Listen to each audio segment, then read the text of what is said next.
So I feel like thought leadership is going to become more and more of a thing as we're going about, about the way that we do business in the coming years. And it's been really interesting to look at New Zealand, which is where I am, and how it's gone from being this thing where no one really knew what it was to a little bit of a buzzword. Now people are starting to see it as like a type of content that you might do. And it's only going to be in the future that people start to see it as a really strategic decision to make, which I know is quite different to where kind of the States is, or some parts, some companies, I'm sure.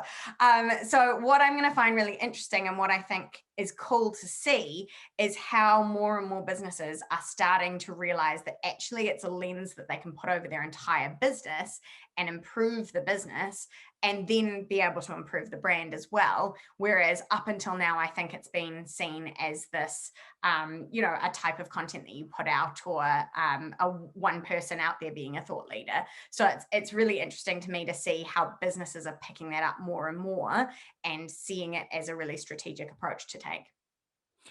One of the things that I would add to that is that there's a need for someone to own responsibility for the thought leadership function in the organization. That's one of the trends that I've seen explode over the last year, starting in 2019, now into 2021, is that someone is responsible for curating on a strategic level the thought leadership for the organization. They don't have to be the one who's creating all of the content. They don't have to be the one coming up with every idea, but which ideas get nurtured, which are supported so that they go out to reach the audiences that need to be reached.